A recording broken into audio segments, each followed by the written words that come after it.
The autumn morning light streaming through the large glass windows of the museum was exceptionally beautiful. Abigail Morrison glanced at her watch while making final adjustments for the new exhibition. 1 hour until opening. With a tense expression, she adjusted the angle of a frame and stepped back to check the overall balance.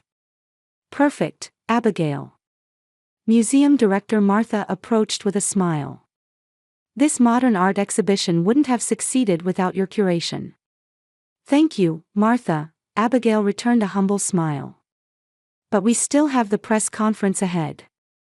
Back in her office, Abigail checked her cell phone. There was a missed call from Emily's school. Worried, she quickly called back and a school staff member answered.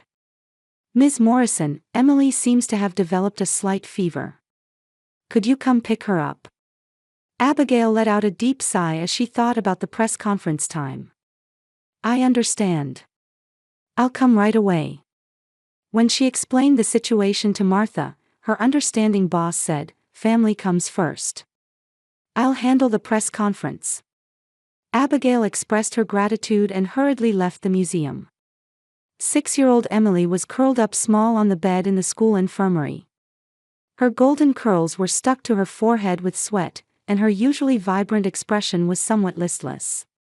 When Abigail entered the infirmary, Emily gave a weak smile. Mommy. It's okay, Emily. Abigail placed her hand on her daughter's forehead to check her temperature. Let's go home. Once in the car, Emily clutched her stuffed animal in the back seat. Looking at her daughter through the rearview mirror, Abigail reflected on her days as a single mother since her divorce 3 years ago. Her ex-husband James had left saying, I need more freedom. Now he only visits Emily once a month, and only when he feels like it. Arriving at their apartment, Abigail tucked Emily into bed and gave her some fever medication. While checking work emails, she began warming soup in the kitchen. The clock on the wall showed 3 o'clock. Normally, she would have been answering reporters' questions by now. The phone rang, displaying her mother Carol's name. Abigail hesitated a moment before answering. Abby, how are you? Carol's voice was still youthful and full of energy. Well, I'm okay. Emily has a fever, so I left work early. Oh dear. But I'm glad I caught you. Actually, I'm having a birthday party next Saturday. Of course, I want you and Emily to come. Abigail bit her lip involuntarily. It would be her first meeting with her mother's new boyfriend, Victor Harris. 2 months ago, her mother, after succeeding in real estate, suddenly began dating this younger man and moved with him to a luxurious beach house. Abigail had a vague distrust of Victor, but couldn't express it to her mother. Of course we'll come, Mom. If Emily feels better, she'll be looking forward to seeing Grandma. Wonderful. Victor is looking forward to meeting you both. Carol's voice was filled with happiness. He's really a wonderful person. You'll see when you meet him. Abigail smiled and replied, yes, I'm sure. After hanging up, she gazed out the window. From her apartment facing the wharf, she could see the evening sea. In her heart, complex emotions swirled about her mother's new life. Over the weekend, Abigail searched for a present for her mother between work hours. Finally, she found a rare antique brooch her mother had wanted for years. Friday evening, after finishing work at the museum, she picked up Emily from daycare and began driving along the coastal road. What do you think Grandma's new house is like? Emily asked Abigail from the back seat. It's a lovely beach house. You can see the ocean. And the new uncle. Emily's voice had a hint of tension. Abigail hesitated for a moment. Yes, Uncle Victor will be there too. I'm sure he's nice. Emily silently hugged her stuffed animal. As silence filled the car, Abigail thought about her mother's new life. Carol seemed to be glowing as if she had started life anew. At times, Abigail found it both enviable and concerning.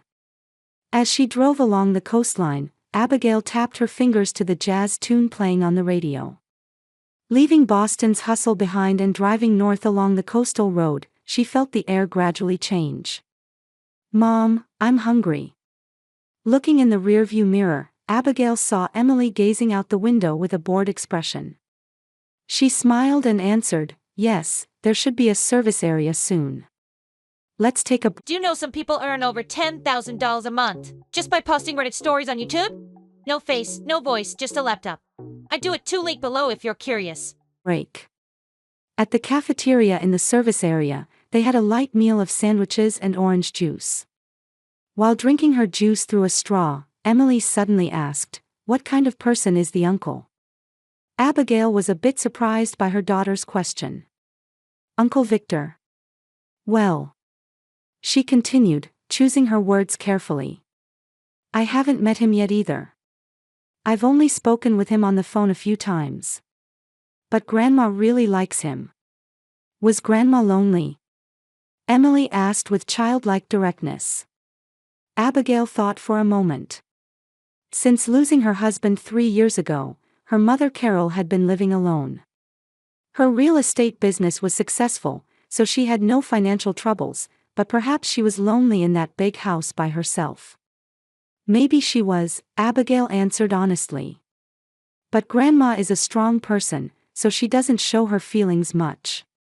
Back in the car, Emily took out her stuffed animal and a small picture book in the back seat, entering her own little world. Abigail focused on driving again and began thinking about Victor Harris. From her mother's calls, she heard he was a successful businessman working in real estate investment. Apparently, they met at a charity event. Abigail frowned involuntarily. It might just be prejudice, but she couldn't help feeling something suspicious about him. However, her mother seemed truly happy for the first time in a long while. Carol's voice on the phone was full of youthfulness and energy. And above all, Carol was an adult with the right to live by her own judgment. Abigail sighed. She couldn't make an accurate assessment without meeting him first. "Mom, I can see the ocean." Emily's voice echoed in the car. Indeed, the blue horizon of the Atlantic was beginning to appear on the right side of the road. From here, they would enter the territory of the upscale resort area of Cape Ann. As her mother had instructed, Abigail turned the car from the coastal road onto a small side road. Going up a gentle slope lined with pine trees, the road became increasingly narrow, with grand vacation homes scattered on both sides. "Wow, amazing!" Emily leaned out the window, looking up at the large houses. Houses with white pillars and wide verandas, modern glass houses, stone houses that exuded history, all were clearly very expensive. Abigail continued deeper following the navigation instructions. According to the map, her mother's new beach house was located near the tip of the peninsula, in a spot overlooking the sea. About a 2-hour drive from Boston. Properties in this area with private beaches would cost no less than several $1,000,000. "Mom." Emily's tone changed. "This place feels strange." Abigail glanced back at her daughter in the rearview mirror. Emily was staring out the window. Her expression was clearly tense. "What's wrong, Emily?" "I don't know." Emily hugged her stuffed animal tightly. "It just feels strange." Abigail laughed lightly. "You're probably just tired from the long journey. We're almost there, and you'll see Grandma when we arrive." But Emily's expression didn't brighten. She remained silent and began fidgeting with her stuffed animal's ear. Abigail grew a bit concerned, but the car's GPS announced, 1 mile to destination. The road narrowed further, winding through the trees. Suddenly, the trees opened up and they emerged atop a cliff overlooking the sea. There stood the beach house they were heading to. It was a large, 3-story white building with large glass windows that would offer a panoramic view of the ocean.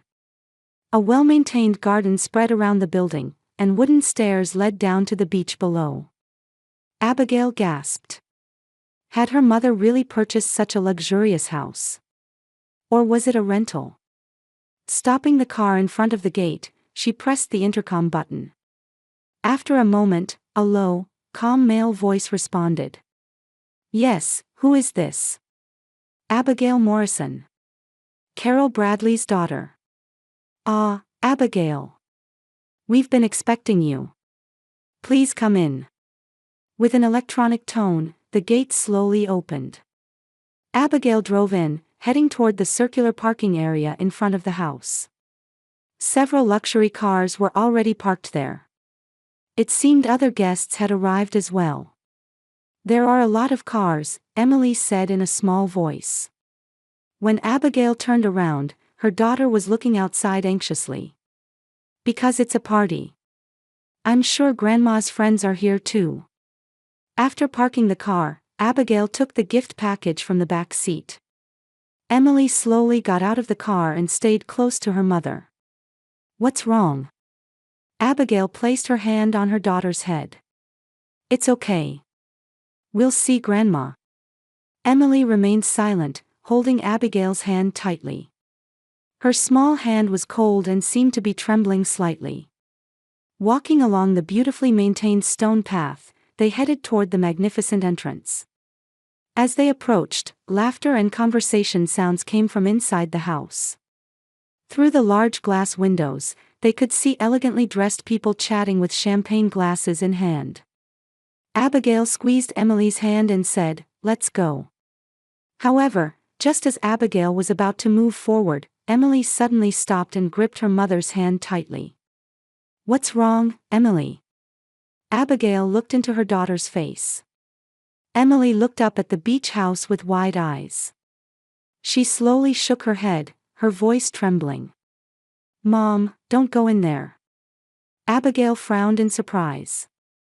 Why? Grandma is waiting for us.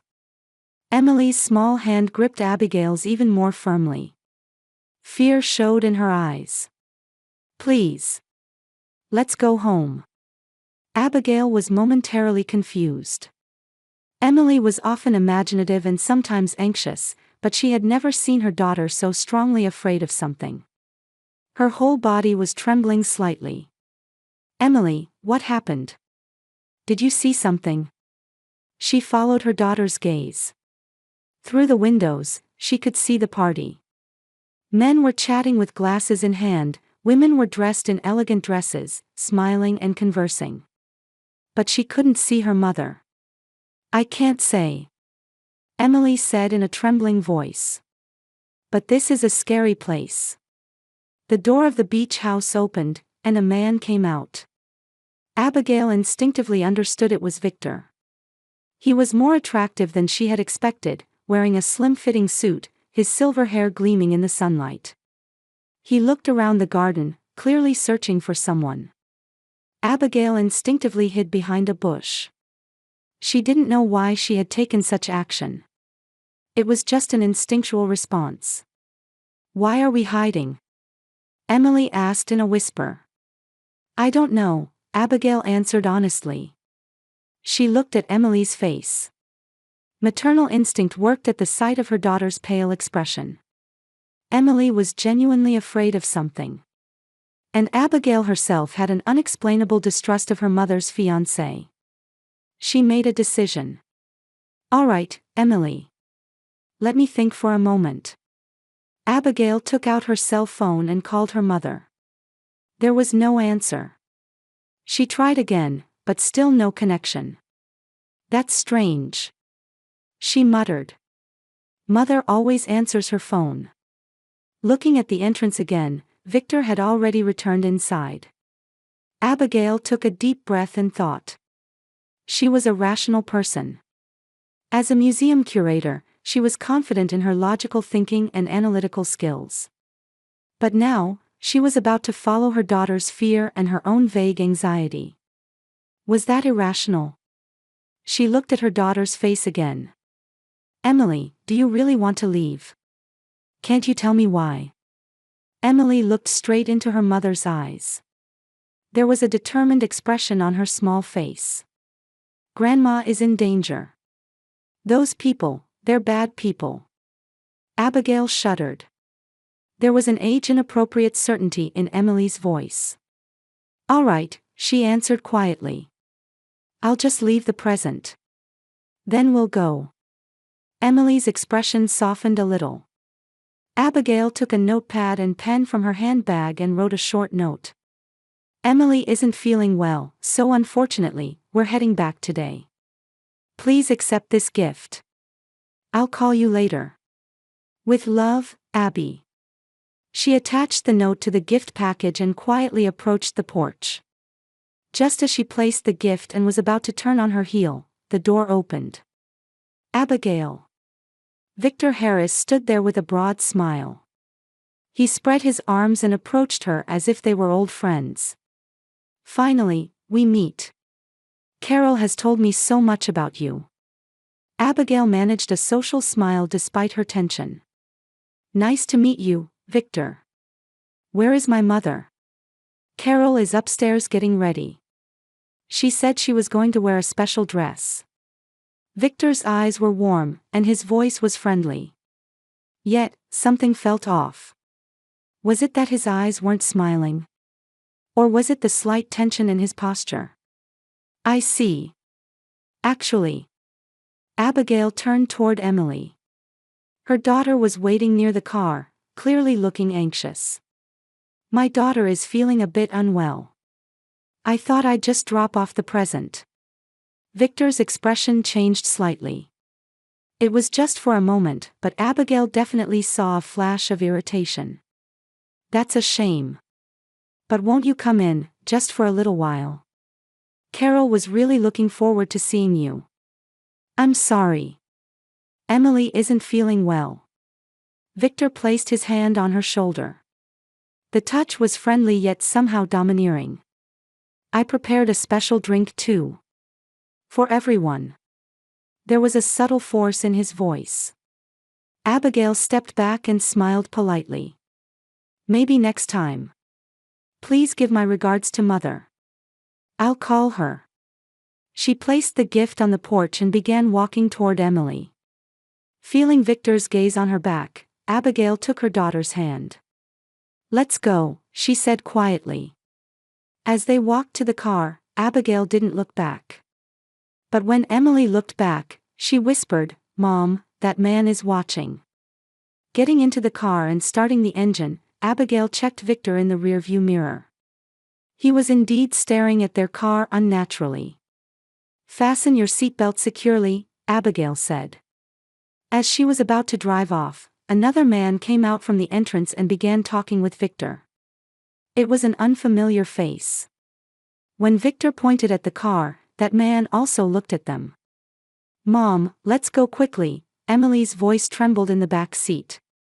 Just as Abigail was about to shift gears, Victor rushed to the car. He knocked on the window.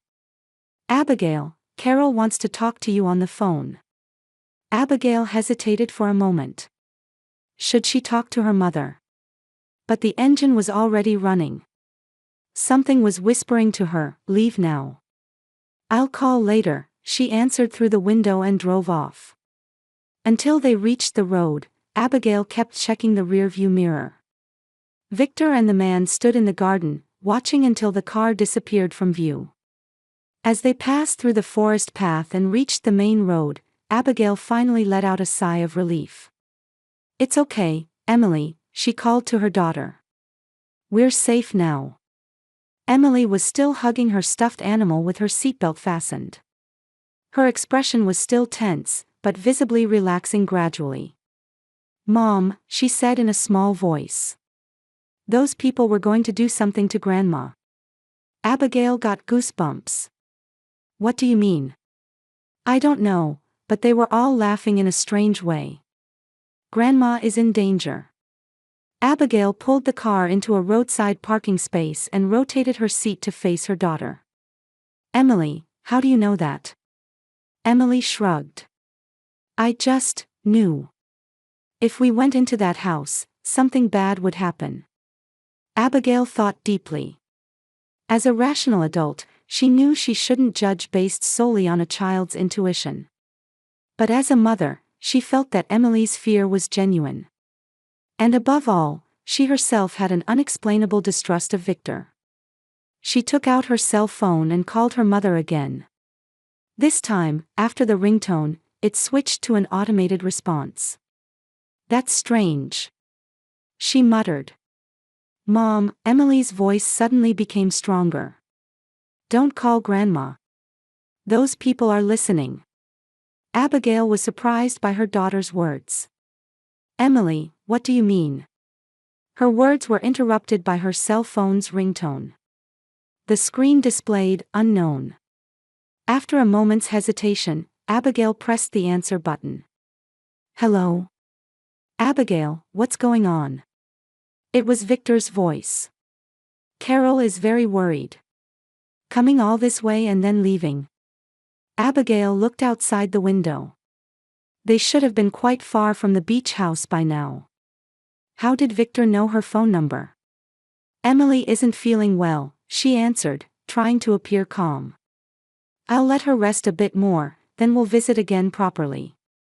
"I see, that's unfortunate." Victor's voice had a subtle irritation mixed in. Carol wanted to spend her special day with family. "She's tired and lying down now, but when she wakes up, she'll be disappointed." Abigail frowned. "Is Mother sleeping? You didn't mention she was feeling unwell earlier." There was a moment of silence. "Ah, that's right. She's been getting tired easily lately. The doctor says it's menopausal symptoms." Abigail began to feel anxious. "Victor, actually I'm not feeling too well either. I'm going to go home and rest. I'll call Mother myself later." "Of course," Victor's voice returned to being friendly. "But it's Carol's birthday. Won't you at least stay to have some cake? I prepared something special for her. A healthy special recipe." Abigail looked at Emily in the rearview mirror. Her daughter was shaking her head vigorously. "I'm sorry, we'll do it next time," Abigail said firmly. "That's a shame." Victor's voice turned cold. "I thought you were thinking of Carol." "Well, fine, I'll be in touch." After the call ended, Abigail let out a deep sigh. She gripped the steering wheel firmly and started the car again. "Mom," Emily said in a small voice. "Is Grandma okay?" "I don't know, Emily," Abigail answered honestly. "But I'm thinking of a way to find out." She organized options in her head. Should she contact Judith, her mother's best friend? Or should she report to the local police? But there was no clear evidence of danger. Just intuition and a 6-year-old child's fear. While Abigail was considering her options, her cell phone rang again. This time it was from her mother's number. After a moment's hesitation, she answered. "Mom? Are you okay?" But it wasn't her mother's voice that replied. It was Victor. "Abigail, Carol is sleeping now. But she said she wanted to talk to you when she wakes up." Abigail pulled the car over to the shoulder. Something was wrong. Why was Victor using her mother's phone? "Can you wake her and have her come to the phone?" she demanded. "Unfortunately, that's not possible. I want her to rest. She's very tired after drinking a special cocktail." There was an unnatural cheerfulness in Victor's voice. "What kind of cocktail?" Abigail's wariness increased. "A health drink. My special recipe. All the guests liked it too." From the other end of the phone, another voice was heard. "Not everyone came. But the old woman alone is enough. Proceed as planned. The special cocktail's effect will be within 30 minutes. Victor hurriedly muttered something, and that voice faded away. However, the call hadn't ended.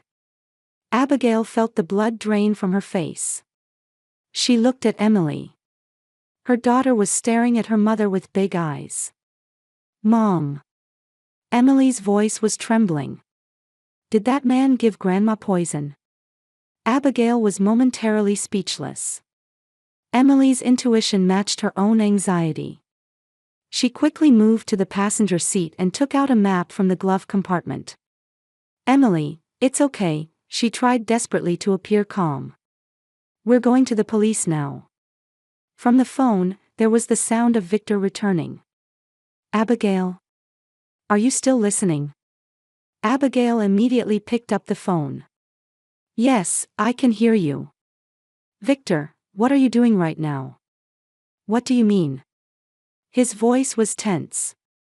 "I'm just trying to make Carol's birthday party a success." "You were talking to someone just now." "The special cocktails effect will be within 30 minutes, you said." There was a moment of silence. The next sound was the phone cutting off. Abigail's hands were shaking. She took a deep breath and considered her next action. She should call the police. But what specifically should she tell them? Just saying, "My mother's boyfriend is suspicious," wouldn't be. Her thoughts were interrupted by Emily's voice. "Mom, Grandma is calling for help." Abigail turned around in surprise. "What?" Emily's face was pale, as if she were seeing another world. "Grandma is suffering. She's saying, 'Help me.'" Instinctively, Abigail called 911. When the operator responded, she briefly explained the situation. That her mother might be in danger, that she had heard suspicious conversations, and she gave the exact address of the beach house. "We're dispatching officers," the operator said in a calm voice. "Please stay in a safe location." After ending the call, Abigail started the car's engine. "Now, Emily. Fasten your seatbelt." "Where are we going?" Emily asked anxiously. "To the police station. We'll meet the officers there." Abigail made a U-turn and headed to the nearest police station. In her mind, fragments of information were starting to connect. Her mother had been feeling unwell recently, Victor talking about a special cocktail, and the conversation about a plan. "Mom," Emily said in a small voice.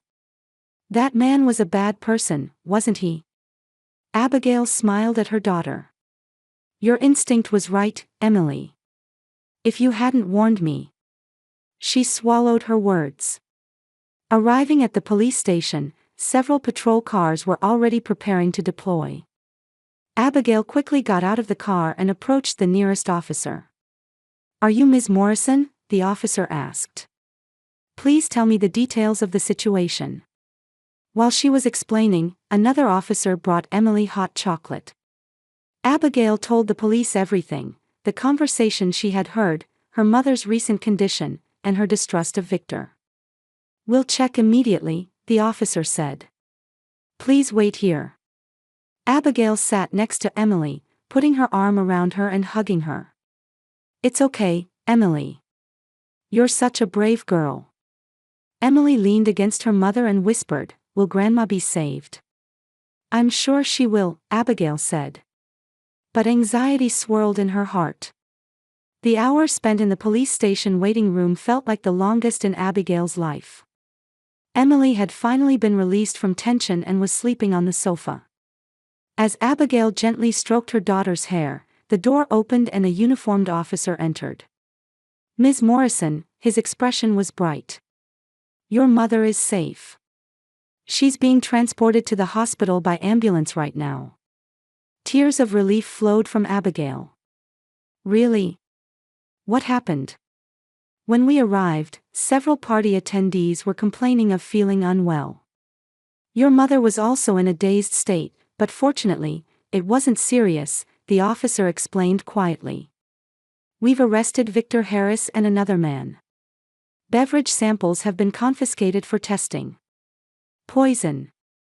Details are still being confirmed, but sedative-like substances were detected. "Thanks to your report, the worst was avoided." 3 days later, Abigail visited Carol's hospital room. Her mother looked thinner than usual, but was sitting on the bed enjoying origami with Emily.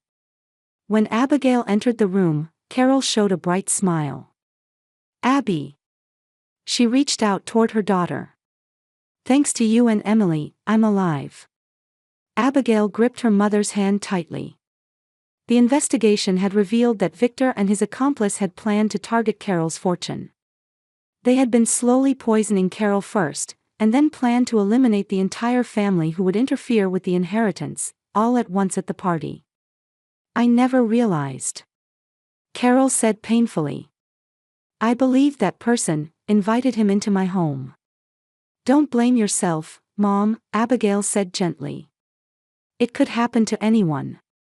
Carol looked at Emily. But why did Emily know? How did she sense the danger? Abigail also looked at her daughter. Emily was by the window, smiling with a bird-shaped origami in her hand. I don't know, Abigail answered honestly. But it's certain that her intuition saved us. A month later, Carol sold the beach house and purchased a small house near Abigail and Emily's apartment. One calm evening, the three sat together on the porch of Carol's new home. Emily, Carol handed her granddaughter a small box. This is a special gift for you. Inside the box was a beautiful antique pendant. It was passed down from Carol's mother.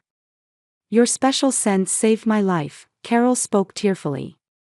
From now on, let's live closer together and protect each other. Emily hugged the pendant to her chest, beaming with a full smile. Abigail watched her mother and daughter, filled with deep gratitude. If she hadn't listened to Emily's warning that day. Sometimes a child's intuition may be more correct than an adult's reason, Abigail murmured quietly. The sun set on the horizon, and the long shadows of the three stretched across the porch. A new beginning awaited them. The bond of 3 generations, strengthened by overcoming crisis. It was proof of a real family that could withstand any storm.